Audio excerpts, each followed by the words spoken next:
delighted to host you here today.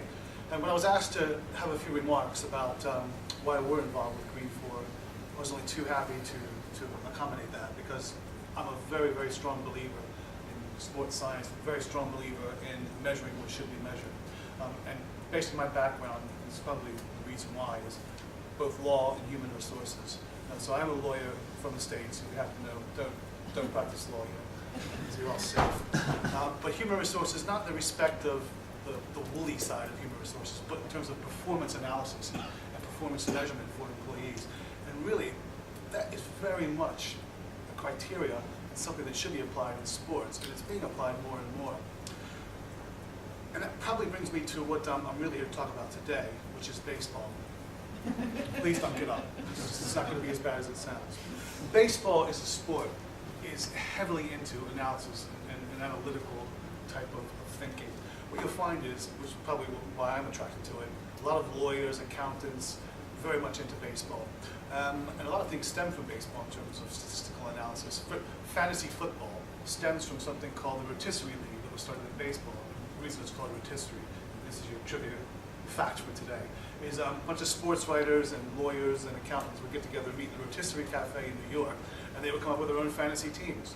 So from there, it's actually spread into other sports, but it's all about the statistics. And in baseball, they analyze everything. It's the earned run average, it's the on-base percentages, the fielding percentages, someone's batting average, which is, they can tell you, well, against left-handed pitchers, it bats 306, and against right-handed pitchers, bats 278. His total batting average is 290.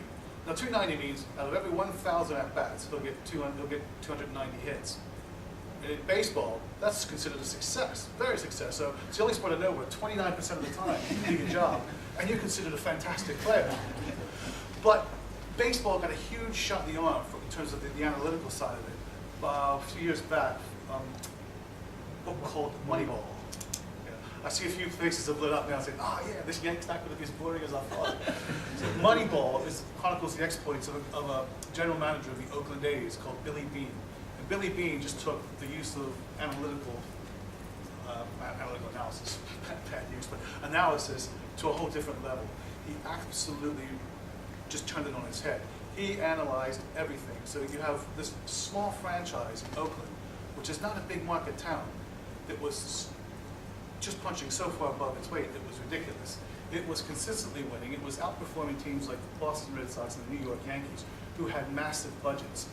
Now, this guy has taken a very small amount of money, turned his team into a success.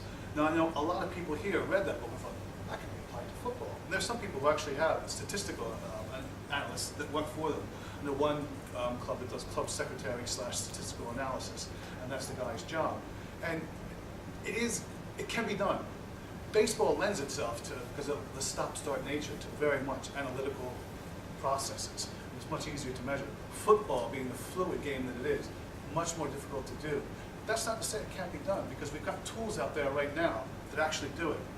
We use Prozone in terms of using doing the physical processes and the physical measurements of what players can do on the pitch. And Prozone is a fantastic tool. We use it quite effectively. Would tell you more about it, but it is a tool. It's one tool. But if you're building a house, you don't just use one tool. You're just going to use a hammer to build a house. You need a variety of tools. You need to coordinate them. You need to make sure they're used properly.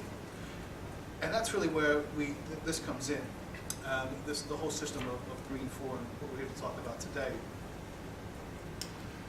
We try to put as much at our disposal to give us as much of a competitive advantage as we possibly can. So why do we do this? There are a number of things that are out there in terms of the success factors and the criteria of what makes a player successful. So how do we coordinate all this together? And why do we do it?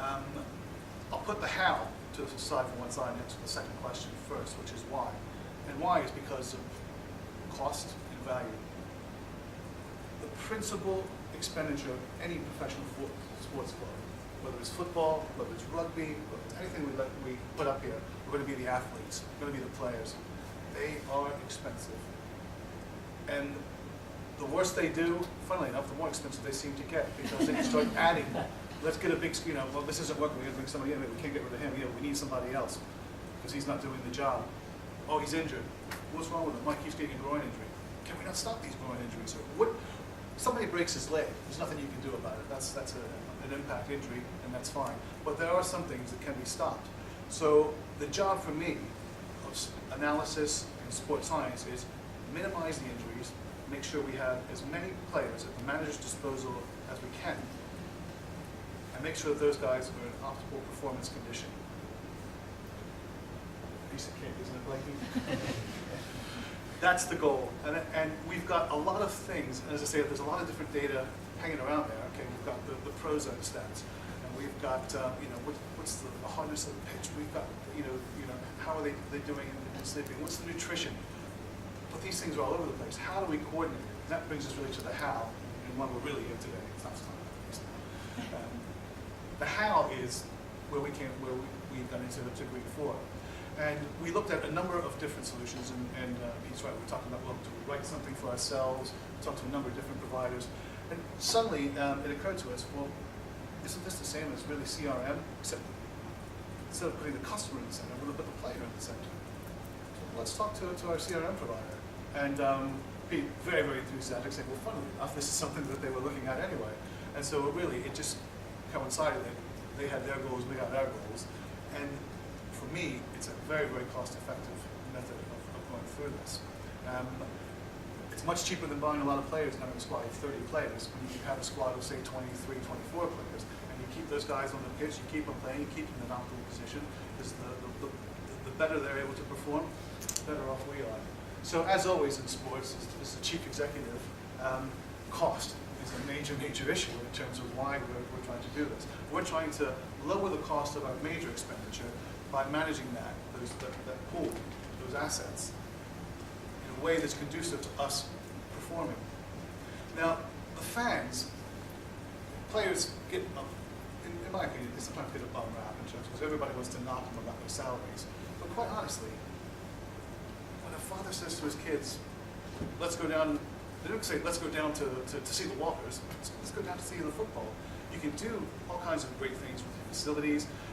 Lots of great things in terms of your customer service. And I've met a few board members in the past, not here, I can say right now, in the past who've always said, what we need to do is build the business so it's not reliant on football.